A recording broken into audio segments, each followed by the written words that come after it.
నిన్న ఉదయం మక్తల్ మున్సిపాలిటీలో జరిగినటువంటి సంఘటన పట్ల ఢిల్లీలో మా పార్టీ జాతీయ అధ్యక్షులు తీవ్రమైనటువంటి ఆవేదన వ్యక్తం చేయడం జరిగింది. వారు రాష్ట్ర అధ్యక్షుల వారికి ఫోన్ చేశారు. ఆ తర్వాత నాతో కూడా మాట్లాడారు.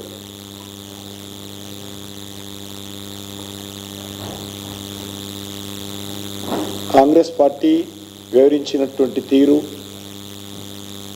రాష్ట్ర ప్రభుత్వం స్పందించినటువంటి విధానం ఏదైతే ఉన్నదో చాలా దుర్మార్గంగా ఒక మక్తలే కాదు, తెలంగాణ వ్యాప్తంగా మా రాష్ట్ర అధ్యక్షులు వారు చెప్పినట్టు దుర్మార్గంగా వివరించడం జరిగింది. ఈరోజు మనం చూస్తూ ఉన్నాము, విచ్చలవిడిగా ఇంటింటికి ఇచ్చినటువంటి డబ్బు కాకుండా పోలింగ్ బూత్ల వారీగా ఓపెన్గా పోలీసుల ముందు, అధికారుల ముందు, పోలింగ్ బూత్ లోపల, పోలింగ్ బూత్ బయట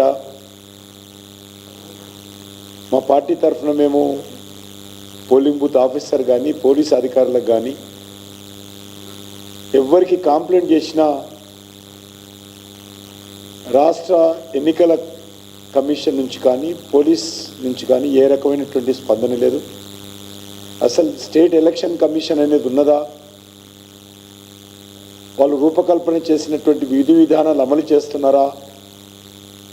అటువంటి లేదు. ఎందుకంటే కాంగ్రెస్ పార్టీ ప్రభుత్వము, బీఆర్ఎస్ పార్టీ లేదా కాంగ్రెస్ పార్టీ బీఆర్ఎస్ పార్టీ రెండు కూడా డబ్బులను నమ్ముకున్నారు.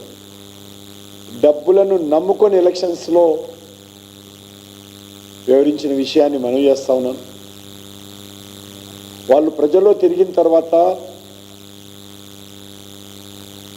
కాంగ్రెస్ పార్టీ పట్ల వ్యతిరేకత, బీఆర్ఎస్ పార్టీ పట్ల స్పందన లేకపోవడము, ఈరోజు వాళ్ళు డబ్బును నమ్ముకొని మరి ఈరోజు చాలా దుర్మార్గంగా వివరించారు. భవిష్యత్తులో ఎవరైనా ప్రతిపక్ష పార్టీలకు సంబంధించి సేవాభావనతో రాజకీయాలకు వచ్చే పరిస్థితి లేదు. కౌన్సిలర్ ఎలక్షన్స్లో కూడా ఓటుకి 20,000, 10,000, 5,000, 3,000 ఇస్తే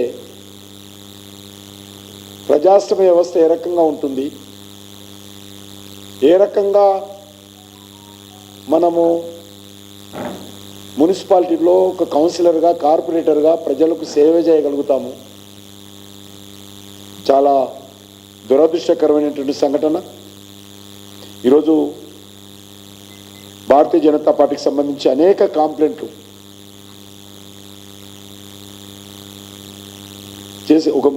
చేసినప్పుడు కూడా ఎక్కడ కూడా స్పందన లేదు. వివరాలు